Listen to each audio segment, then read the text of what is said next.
Bismillahirrahmanirrahim. Assalamu alaikum, first year class.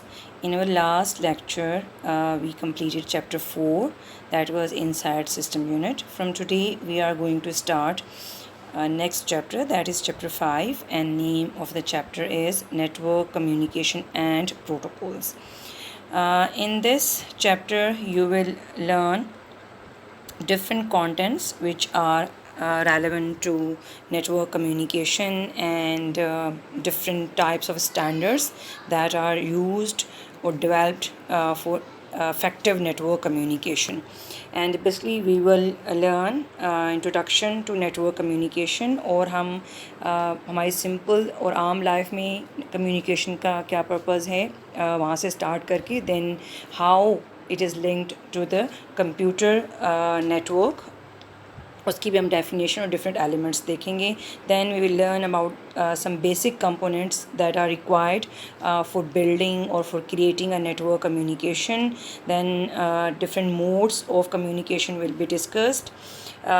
Then in one part of the presentation or in one presentation you will learn different communication mediums which are used to link different components of network.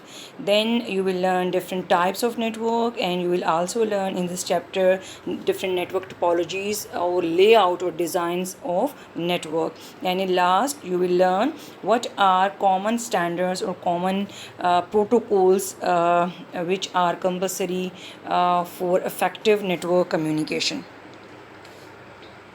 If you will ask someone that what is network, what is communication, so most of the people will say that it is connection or link between people using some medium.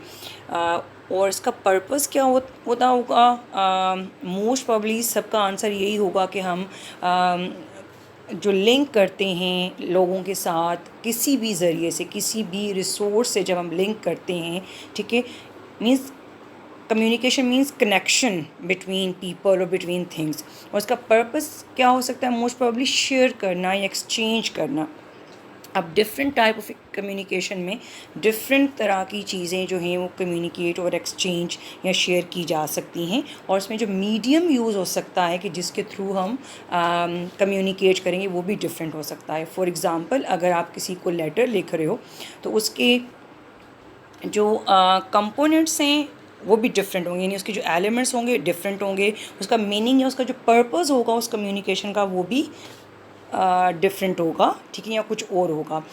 जैसे मैं अगर example लूँ कि अगर हम किसी को letter लिख रहे हैं तो उसमें जो उसके पर्पस हो सकता है वो डिफरेंट हो सकता है कि आप किसी को कोई न्यूज़ सुनाना चाह रहे हो या किसी से जस्ट आपने सुना कोई बीमार था और आप उससे पूछना चाह रहे हो, तो उसका मीनिंग या पर्पस उस कम्युनिकेशन का वो होगा. अब उसमें अगर आप हैंड रिटन लेटर लिख रहे हो तो उसमें जो उसके एलिमेंट होंगे उसमें एक आप उसका कंपोनेंट होंगे, एक आप वो जो पेन यूज़ कर रहे हो, देन आप जो पेज यूज़ कर रहे हो जिसके ऊपर आप लेटर लिख रहे हो, देन जो आपका रिसीवर है वो उस नेटवर्क वो उस कम्युनिकेशन का पार्ट होगा, और देन जो बीच में जिस ज़रिए से वो जाएगा, जिसका मीडियम नॉर्मली कह रहे होते हैं, वो उस कम्युनिकेशन का एलिमेंट होगा, right.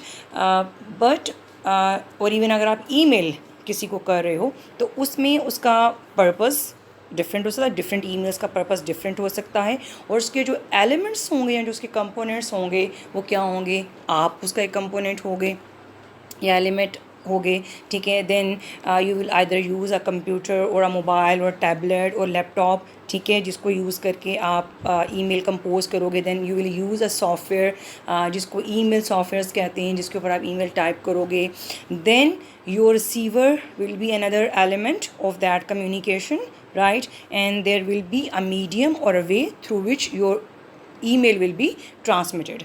So in different communication there are different elements and there are different purpose or meanings, but basically the main purpose is to exchange or share ideas, views, information or different concepts, right.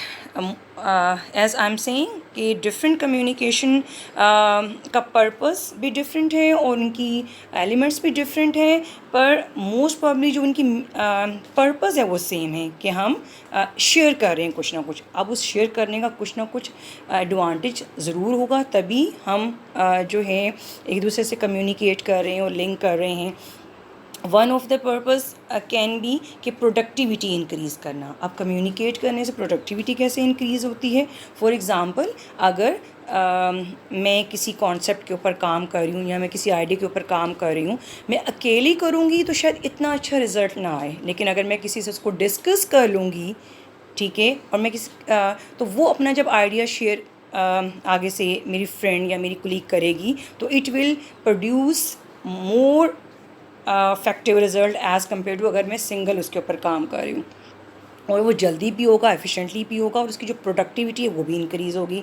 Secondly, different strategies develop करने के लिए भी लोग एक दूसरे से communicate करते हैं, ठीक है, कि कोई घर बना रहा है, अगर हम आम लाइफ की बात करें, और वो अपने किसी फ्रेंड से या किसी रिलेटिव से डिस्कस कर लेता है उस स्ट्रेटजी को कि मेरे पास पैसे है कि मैं उसका घर बनाऊँ या मैं कुछ और करूँ या मैं घर बना रहा हूँ, तो क्या स्ट्रेटजी होनी चाहिए। तो डिफरेंट कम्युनिकेशन की जो रीज़न या जो पर्पस होता है वो स्ट्रेटजीज़ डेवलप करना है या प्लान्स बनाना भी है। और सम टाइम अगर हम टेलीविज़न और रेडियो और मीडिया की बात करें तो वो आपसे कम्युनिकेट कर रहे होते हैं कि वो आपको फैक्ट्स एंड फिगर्स बता रहे होते हैं, या डिफरेंट आपको जो वर्ल्ड में हैपनिंग्स हो रही होती हैं वो आप तक पहुंचा रहे होते हैं। तो जो फैक्ट्स और फिगर्स पहुंचाना है, it is one of the purpose of communication in our normal life.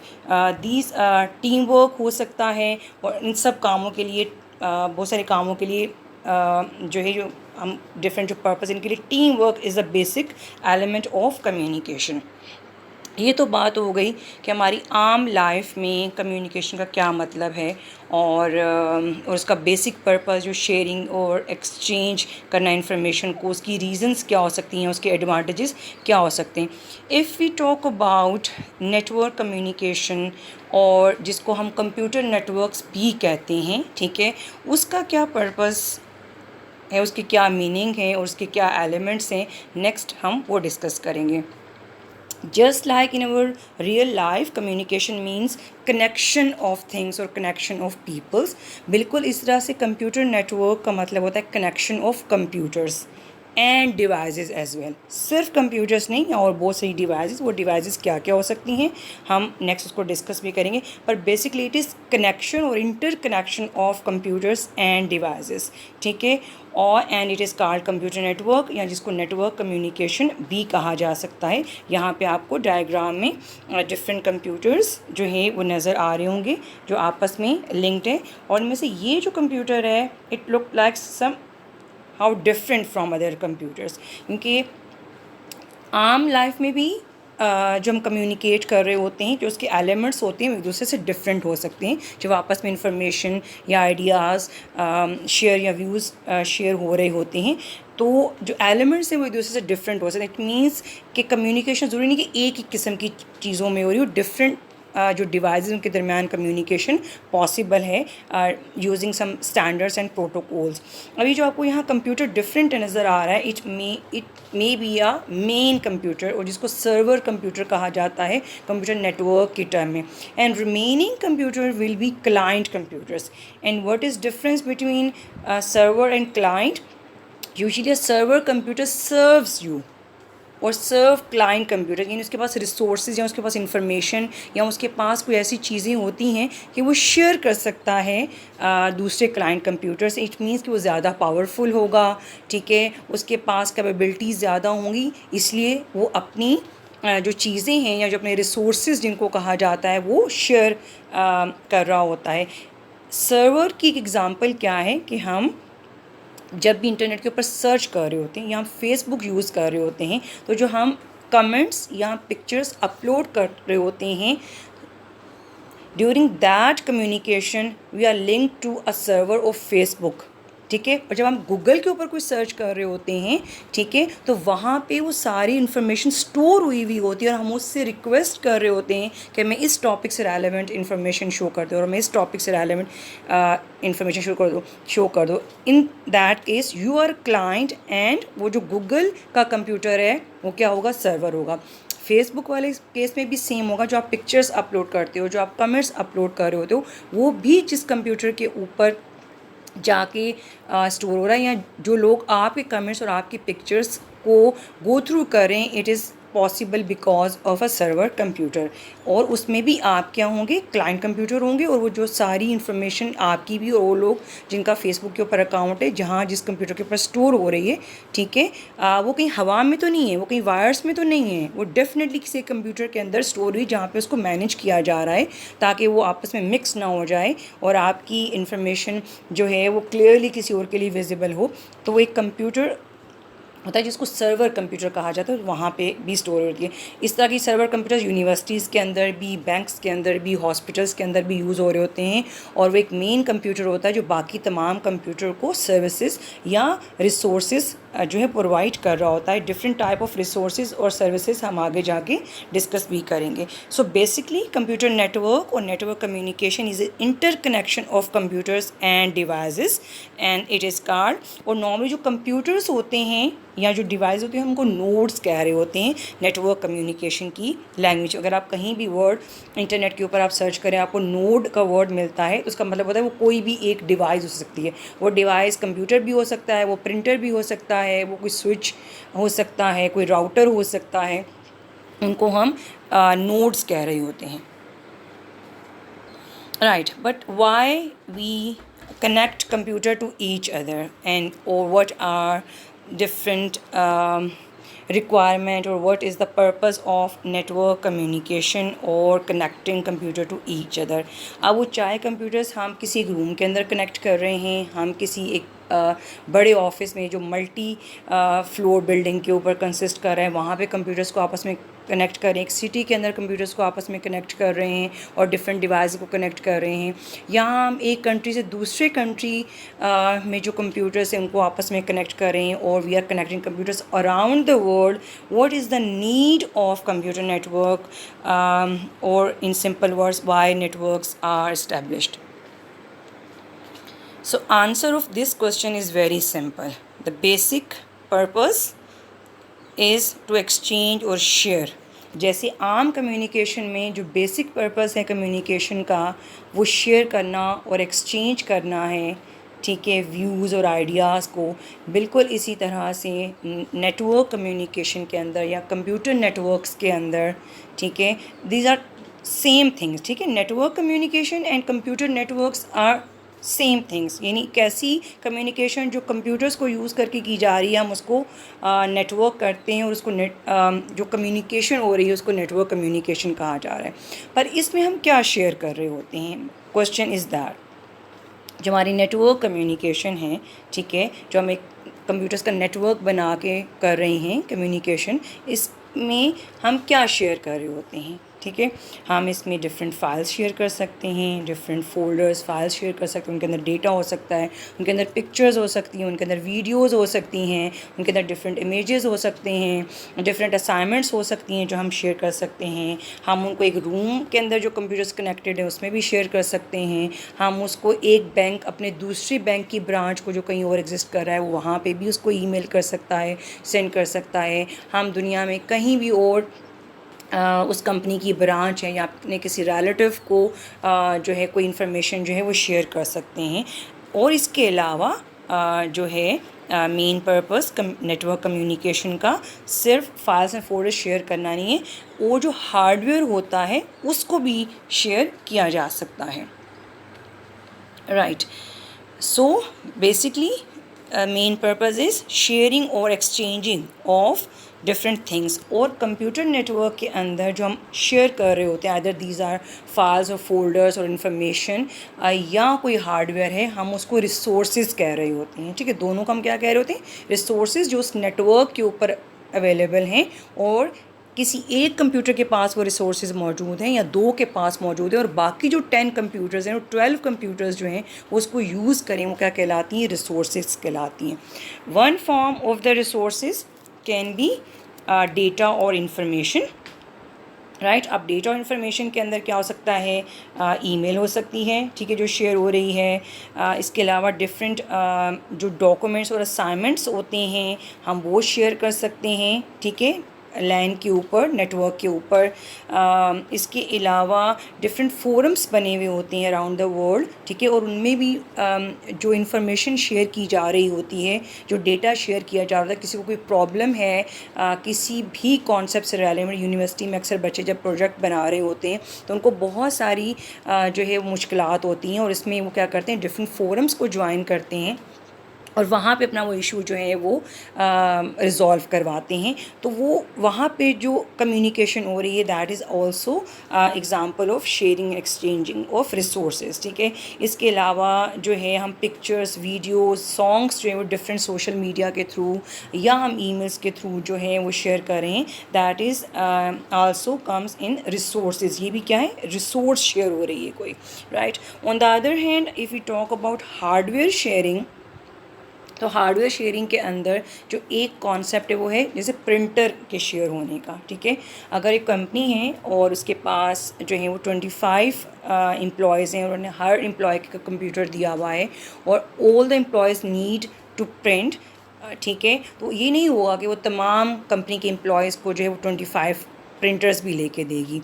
Most probably वो कंपनी क्या करेगी, एक अच्छा प्रिंटर बाय करेगी, उसको एक कंप्यूटर के साथ जो सर्वर कंप्यूटर कहलाता है, जिसको मैं ऑलरेडी डिस्कस कर चुकी हूँ. सर्वर कंप्यूटर कौन सा, जो सर्विसेज प्रोवाइड कर रहा होता है.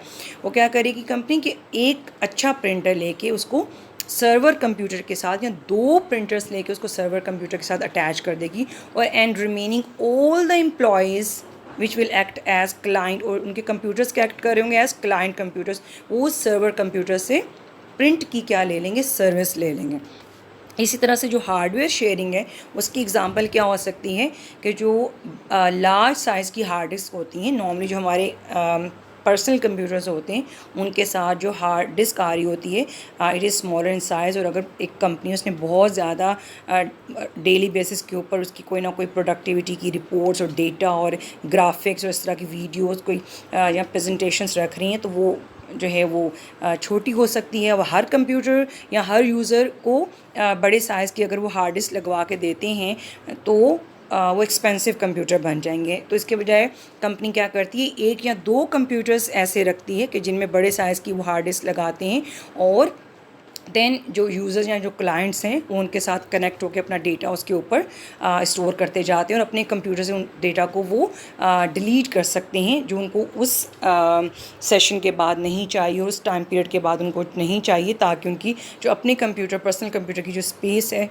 वो क्या हो जाए, फ्री हो जाए. So these are two sources जिसको हम डेटा या इंफॉर्मेशन या हार्डवेयर कह रहे होते हैं, ये दोनों किसमें कंसिडर होती हैं, रिसोर्सेज में होती हैं. And this is the one of the main purpose of network communication. Second purpose can be globalization, ठीक है. अब शेयरिंग मैंने कहा कि अराउंड द वर्ल्ड भी हो सकती है, विद इन ऑफिस भी हो सकती है, विद इन सिटी, दो ब्रांचेस के दरमियान भी हो सकती है, ठीक है. सेकेंड जो पर्पस है वो ग्लोबलाइजेशन है. अब ग्लोबलाइजेशन का क्या मतलब है कि हम अपने घर में बैठ के इस वक्त किसी भी कंट्री के जो इवेंट्स हैं, जो वहाँ पे फेस्टिवल्स हो रहे हैं, जो वहाँ के लोग हैं वो क्या पहनते हैं, वो क्या खाते हैं, we can know about it. And और ऐसा हो भी रहा है, वहाँ पे कोई झगड़ा हो रहा है, वहाँ का कोई इशू है, ठीक है, वहाँ कोई सेलिब्रेशंस हो रही हैं. And by sitting at our own homes हम उस चीज़ को ऑब्ज़र्व कर सकते हैं, देख सकते हैं. And this is called globalization, ठीक है. जैसे कि आपके बिल्कुल करीब आ गई है वो चीज़ और आपको वहाँ जाके वो चीज़ सिर्फ देखने की ज़रूरत नहीं, आप घर बैठ के देख सकते हो. इसके अलावा ऑल वी नो कि हम जो है कहीं ट्रैवल करने जाना है और मैं चाहती हूँ कि उस कंट्री में मैं कहाँ कहाँ ट्रैवल कर सकती हूँ, कौन कौन सी जो है प्लेसेस हैं जहाँ मैं ट्रैवल कर सकती हूँ, वहाँ पे क्या हर्डल हो सकती हैं, उसके लिहाज से मैंने कपड़े क्या रखने हैं, मैंने अपनी बाकी एसेसरीज़ क्या रखनी हैं। We all can search about these things. उसके अलावा आजकल ग्लोबलाइजेशन का एक और मतलब क्या है कि आप ना सिर्फ एक दूसरे से बात कर सकते हो around the world, even you can show them your house and your interior and the other person who is sitting in another part of the world, वो आपको अपना जो लिविंग है, जो अपनी लोकेशन है, वो उसको दिखा सकते हैं। इट मीन्स कि आप यहाँ बैठ के ऐसे उसका घर देख रहे हो और आप ऐसे उसकी लिविंग या चीज़ें देख रहे हो कि जैसे आप बिल्कुल उसके घर के अंदर गए हो। And this is one of the purpose और we can say result of network communication. Right. So, what are the benefits of sharing information or connecting computers to each other or devices to each other और share कर लेना? सुनने में तो ये ऐसा ही लगता है कि ये तो बस कोई इतना बेनिफिशियल, इतना बेनिफिट वाला काम नहीं कि 2 कंप्यूटर्स को या 4 को कनेक्ट किया, ठीक है, और जनाब फाइल्स शेयर हो गई। It's not like that. There are lots of benefits of making networks, और जो नेटवर्क के थ्रू जो कम्युनिकेशन है, it yields lots of advantages. One of the main advantage जो है वो ऑलरेडी हम डिस्कस कर चुके हैं, हम उसका पर्पस डिस्कस कर चुके हैं कि हम फाइल्स और हार्डवेयर या इनको शेयर कर रहे होते हैं, ठीक है। और उसी डिस्कशन में मैंने आपको ये बताया कि अब बजाय एक कंपनी हर अपने एम्प्लॉय को या क्लाइंट को, एम्प्लॉय को वो प्रिंटर लेके दे या एक्सपेंसिव हार्ड डिस्क लेके दे, एक्सपेंसिव कंप्यूटर लेके दे, वो क्या कर रही है, मनी सेविंग कर रही है, ठीक है। वो 1 या 2 प्रिंटर्स बाय कर रही है, वो 1 या 2 ऐसे कंप्यूटर्स बाय कर रही है कि जिनमें लार्ज साइज़ की हार्ड डिस्क है, वो 1 या 2 स्कैनर्स बाय कर रही है, वो 1 या 2 कैमकॉर्डर बाय कर रही है, और तमाम एम्प्लॉयज़ जो वहाँ पे मौजूद हैं उसको क्या करें, शेयर करें। It means one of the benefit of network of making networks और network communication is money saving, ठीक है, जिसको कॉस्ट इफेक्टिव रिसोर्स शेयरिंग कहते हैं। क्योंकि जो रिसोर्सेज शेयर हो रही हैं, ठीक है, चाहे वो डेटा और इन्फॉर्मेशन की फॉर्म में, चाहे वो हार्डवेयर की फॉर्म में है, वो क्या है, कॉस्ट इफेक्टिव हैं। अगर तो नेटवर्क्स आपस में ना कनेक्टेड हो, डेटा इन्फॉर्मेशन ही शेयर करनी है, तो उस कंपनी के पास डिफरेंट यूएसबीज़ होनी चाहिए, सीडीज़ होनी चाहिए, पोर्टेबल हार्ड डिस्क होनी चाहिए, ठीक है, और हर एम्प्लॉय के पास वो होनी चाहिए, और वो उसको ले लेके घूमेगा, और देन जो है वो डेटा क्या होगा, शेयर होगा। On the other hand, if computers are connected to each other, there is no need to have other devices like USB, CDs और डीवीडीज़, ठीक है, जिनकी एक ख़ास स्टोरेज कैपेसिटी होती है और उसके बाद जो है वो यूज़लेस हो जाती हैं। और यूएसबी से वायरस के भी स्प्रेड आउट होने का चांसेस होता है, तो बहुत सारी कंपनीज यूएसबीज़ के थ्रू डेटा ट्रांसफ़र को अवॉइड करती हैं। The second advantage is effort saving, ठीक है, और कहना चाहिए कि जो एक्सेस है चीज़ों का वो क्या है, ईजी है। How it is like that कि अगर किसी को डेटा चाहिए मेरे कंप्यूटर से, if I am one of the employee of a company, ठीक है, और उसको क्या करना पड़ेगा, यहाँ तो उसको सीडी और यूएसबी जो है वो लेकर मेरे पास आनी पड़ेगी, and if I am busy in my task तो मैं उसको वेट करा सकती हूँ, ठीक है। एक तो वो उठ के मेरे पास कोई आएगा, किसी फर्स्ट फ्लोर से आएगा या किसी और फ्लोर से आएगा, इवन सेम फ्लोर से भी आएगा, तो मैं उसको एक तो वेट कराऊंगी, then it will take time कि मैं उसकी पहले यूएसबी स्कैन करूँगी, या मैं उसकी पहले सीडी या डीवीडी देखूँगी उसमें स्पेस है या नहीं, उसके बाद मैं उसको डेटा राइट या कॉपी करके दूँगी। So it is time consuming and it takes effort as compare to, और 2 कंप्यूटर आपस में कनेक्टेड हैं, ठीक है, और यहाँ तमाम कंप्यूटर सर्वर्स के साथ कनेक्टेड हैं, तो वो कोई जो काम करता जाएगा वो सर्वर कंप्यूटर के ऊपर रखता जाएगा, और मैं being another client of the server वहाँ से डेटा क्या कर लूँगी, एक्सेस कर लूँगी।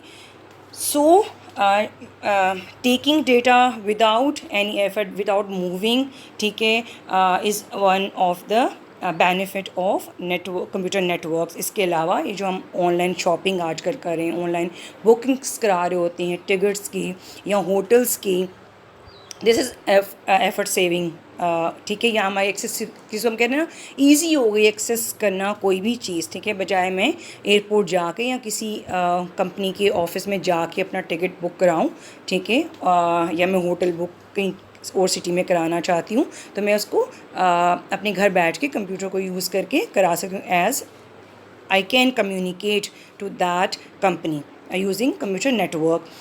इसके अलावा जो है एफर्ट सेविंग कैसे है कि रिमोट एक्सेस काफ़ी की फैसिलिटी भी होती है। रिमोट एक्सेस का मतलब ये है कि if I am not present in the office और मैं कहीं और किसी और शहर में हूँ और मुझे अपने ऑफिस के साथ कनेक्ट होना है, then I can do that. मैं कहीं और बैठ के अपने ऑफिस के कंप्यूटर या सर्वर से कनेक्ट करके वहाँ से डेटा ले भी सकती हूँ और वहाँ पे मैं डेटा लोड भी कर सकती हूँ, ठीक है, और वो मुझे मेरा जो कंपनी में अंदर नेटवर्क का जो सिक्योरिटी को मैनेज कर रहा होगा वो सिर्फ मुझे अलाउ करेगा कि मैं उसको कंप्यूटर सर्वर को एक्सेस कर सकूं। सो जो एक्सेस है वो it is not only easy, it is also can be access remotely, कि कहीं और से भी आप एक्सेस कर सकते हो अपनी कंपनी के कंप्यूटर्स को या जहाँ आप कम्युनिकेट करना चाहते हो, ठीक है। इसके अलावा जो है सॉफ्टवेयर इंस्टॉलेशन जो है आपको सेपरेटली करने की ज़रूरत नहीं है, आप सर्वर कंप्यूटर पे भी समटाइम डायरेक्टली लॉग इन करके जो है वहाँ पे भी काम कर सकते हो। It is one of the effort saving advantage. Then enhance productivity और इन्हांसिंग प्रोडक्टिविटी कैसे इन्हांस हो रही है, जैसे ऑलरेडी हमने डिस्कस किया कि नॉर्मल कम्युनिकेशन, अगर मैं किसी कॉन्सेप्ट के ऊपर काम कर रही हूँ या किसी आइडिया के ऊपर काम कर रही हूँ, किसी स्ट्रेटजी के ऊपर काम कर रही हूँ, तो अगर मैं किसी से उस चीज़ को डिस्कस कर लेती हूँ या मिल के उस चीज़ को कर लेते हैं, it will be more productive as compare to अगर मैं अकेला अपना ही सिर्फ उसके ऊपर आइडिया लगाऊंगी। अगर मैं उस आइडिया को डिस्कस कर लेती हूँ, एक से ज़्यादा लोग उसके ऊपर मिलके काम कर रहे होते हैं, it will be more effective we can say result as compared to a single person is working on that idea. इसके अलावा most of the companies क्या कर रही होती हैं कि किसी एक टास्क को डिफरेंट अपने एम्प्लॉयज़ में डिवाइड कर देती हैं ताकि वो काम क्या हो सके, जल्दी हो सके, ठीक है। फाइनेंस पे कोई और काम कर रहा होगा, उसकी मार्केटिंग के ऊपर कोई और काम कर रहा होगा, उसकी डॉक्यूमेंटेशन के ऊपर कोई काम कर रहा होगा, कोई इसकी कोई सर्च करके ला रहा होगा, ठीक है, तो it will be more productive as compare to a single person is working on an idea. So these are some of the advantages. There may be many other advantages that you can search on the Google or on the internet. Right, what we are talking about, that network communication is connection of computers, but there must be a way or a medium through which we can connect computers to each other, and it is called medium, और usually cables होती हैं। अगर हम एक company के अंदर एक room के अंदर या एक ऑफिस के अंदर बात करें, जैसे बैंक हैं या हॉस्पिटल्स हैं, उनमें कंप्यूटर्स को केबल्स के ज़रिए से या वायर्स के ज़रिए से कनेक्ट किया जा सकता है। और इसके अलावा जो हम रिमोट एरियाज़ में या दूर दराज कंप्यूटर्स को कनेक्ट करते हैं विद इन सिटी और from one city to another city, अगर हमने कम्युनिकेशन करनी है कंप्यूटर्स को यूज़ करके, then it will be wireless network communication, जिसमें हमें एक वायरलेस मॉडेम चाहिए होता है। जैसे हम internet is an example of wireless network, लेकिन एक लैब के अंदर, एक यूनिवर्सिटी के अंदर या एक ऑफिस के अंदर जो नेटवर्क बना हुआ है, it is a wired network, right. And wireless network कौन सा है, जैसे internet is a wireless network. So these two ways can be used or adopt to link or to connect computers to each other. Our next topic is elements और parts of data communication और network communication. हम बात कर रहे हैं computer networks की, ठीक है, और अगर हम उसमें कुछ बेसिक कंपोनेंट्स की बात करें तो ये 5 जो एलिमेंट्स हैं या ये जो 5 कंपोनेंट्स हैं आपको हर नेटवर्क कम्युनिकेशन के अंदर या कंप्यूटर नेटवर्क्स के अंदर ज़रूर मिलेंगे, ठीक है। प्लस माइनस हो सकते हैं, बस दीज आर बेसिक कंपोनेंट्स, ठीक है। यहाँ पे एक और टर्म यूज़ हुई, data communication. Data communication is transferring of data from one place to another place you electronically. ठीक है, यहाँ पे हम जो डेटा ट्रांसफ़र कर रहे हैं नेटवर्क कम्युनिकेशन के ऊपर या कंप्यूटर नेटवर्क्स के ऊपर जो डेटा कम्युनिकेशन है, it will B electronically data transfer. ठीक है, वो वायर्ड मीडियम के थ्रू भी हो सकती है और वायरलेस मीडियम के थ्रू भी हो सकती है. So here are 5 basic elements of computer network: sender, receiver, message, medium, and fifth one is protocol. यहाँ पे ये रिसीवर का वर्ड जो है बाय मिस्टेक आ गया, इधर otherwise is only a protocol. ठीक है, आपको इस डायग्राम के अंदर जो है नज़र आ रहा होगा सेंडर. ठीक है, नाम से शो हो रहा है कि जो डेटा को सेंड कर रहा होगा, जो शेयर कर रहा होगा, it will be a sender. And receiver जो उस इंफॉर्मेशन को ले रहा होगा, it will be a receiver. Then जो चीज़ शेयर की जा रही है, इट विल बी मैसेज. ठीक है, और जिस पाथ के थ्रू, जिस लिंक के थ्रू इंफॉर्मेशन शेयर हो रही है, दैट विल बी मीडियम. और there must be some rules और स्टैंडर्ड्स. ठीक है, कि कितनी देर तक डेटा कम्युनिकेट होगा, कौन सी डिवाइस डेटा शेयर कर सकती है, कौन सी डिवाइस डेटा ले सकती है. ठीक है, या कौन रिसीवर हो सकता है, कौन सेंडर हो सकता है, मीडियम क्या यूज़ होगा. These rules are termed as protocol, जो हम अपनी नेक्स्ट किसी प्रेजेंटेशन के अंदर इसको डिटेल से डिस्कस करेंगे.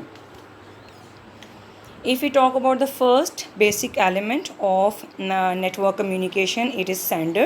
A sender is also called transmitter and is usually a device which is used to send data. यहाँ जो डेटा सेंड कर रही होती है, ट्रांसमिट कर रही होती है, वो सेंडर होती है.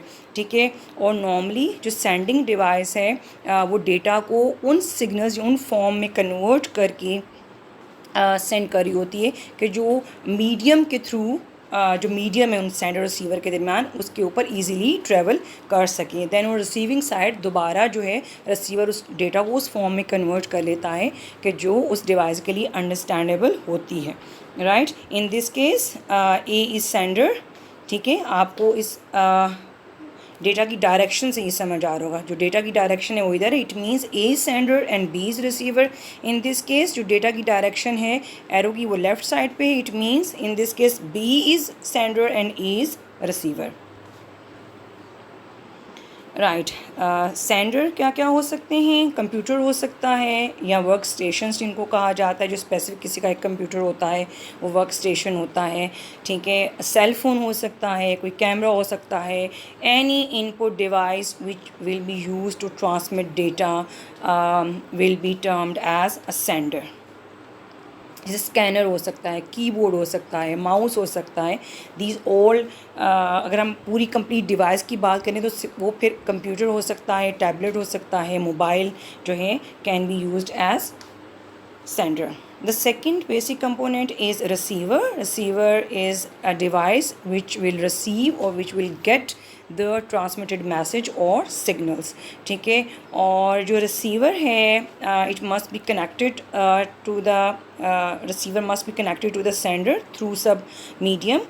और इसके अलावा उस receiver के अंदर ये कैपेबिलिटी होनी चाहिए कि वो डेटा को उस फॉर्म जिस फॉर्म में गेट कर रहा है वो डिफरेंट हो सकता है एज़ कम्पेयर टू कि इंटरनली जिसमें उसको अंडरस्टैंडेबल हो. तो वो उसको कन्वर्ट करने की उसके अंदर एबिलिटी होनी चाहिए कि वो उसको उस फॉर्म में कन्वर्ट कर ले कि जो उस डिवाइस के लिए क्या है अंडरस्टैंडेबल. अदरवाइज जो मीडियम है वो उसको सिर्फ ट्रांसफ़र कर देगा. अगर वायर है तो हमें पता है वायर के ऊपर एनालॉग फॉर्म में डेटा ट्रैवल कर रहा होता है, जबकि कंप्यूटर जो वो डिजिटल फॉर्म में अंडरस्टैंड करता है. It means there must be a device और पार्ट ऑफ द रिसीवर कि जो उसको वापस उस फॉर्म में कन्वर्ट करेगा जो उस कंप्यूटर के लिए क्या होगा, अंडरस्टैंडेबल होगा. हम उसको मॉडेम कहते हैं. हम पिछले चैप्टर के अंदर पढ़ चुके हैं कि मॉडेम एक्चुअली क्या कर रहे होते हैं कि एनालॉग को डिजिटल फॉर्म में और डिजिटल को एनालॉग फॉर्म में कन्वर्ट कर रहे होते हैं. रिसीवर भी जो है वो एक कंप्यूटर भी हो सकता है, एक वर्क स्टेशन हो सकता है, एक प्रिंटर हो सकता है, मोबाइल फ़ोन हो सकता है. ठीक है, और इसके अलावा टेलीविज़न सेट हो सकता है. बहुत सारी device which can act as a receiver. यानी अगर आप दो डिवाइस को आपस में कनेक्ट कर सकते हो तो any device which is capable of receiving data can be termed as receiver. A keyboard cannot be a receiver, a mouse cannot be a receiver, right? ठीक है, जो डेटा अब रिमोट कंट्रोल जो है वो सेंडर हो सकता है, but television is a receiver जो सिग्नल्स को क्या कर रहा है, रिसीव कर रहा है. The next component is message, the information or data which is sent और ट्रांसमिटेड बाय द सेंडर, ठीक है, या जो ट्रेवल कर रही है चीज़ या जो ट्रांसमिट की जा रही है, दैट इज़ अ मैसेज, ठीक है. और नॉर्मली अगर हम मीडियम्स की बात करें तो मीडियम्स के ऊपर अगर हम इवन कोई पिक्चर सेंड कर रहे हैं, कोई टेक्स्ट सेंड कर रहे हैं, ठीक है, ये एग्जांपल्स हो सकती हैं मैसेज की, वो सिग्नल्स की फॉर्म में, एनालॉग सिग्नल्स या डिजिटल, कुछ मीडियम ऐसे होते हैं जो डिजिटल फॉर्म में भी डेटा को ट्रांसमिट कर सकते हैं. इसका मतलब हम ये कह सकते हैं कि वो सिग्नल्स जो ट्रांसमिट हो रहे हैं using some medium between sender and receiver is called message. A message can be a text, ठीक है, जैसे कि हम किसी को व्हाट्सएप पे कुछ टेक्स्ट कर रहे हैं, ठीक है, कीबोर्ड से टाइप करके हम डायरेक्ट कम्युनिकेशन कर रहे हैं. कोई ऑडियो हो सकती है, हम किसी को सेंड कर रहे हैं, ठीक है. वीडियो हो सकती है, किसी को हम कोई क्लिप, कोई पिक्चर या कोई मूवी सेंड कर रहे हैं, ठीक है. और इनका कोई कम्बिनेशन भी हो सकता है, जैसे हम ईमेल सेंड कर रहे होते हैं, उस ईमेल के अंदर टेक्स्ट भी हो सकता है, आप कोई फ़ाइल अटैच करके भी साथ में सेंड कर सकते हो, उस फाइल के अंदर कोई पिक्चर्स या डेटा हो सकता है वो. Right. The next component is medium, one of the compulsory component of data communication through which data will be transferred.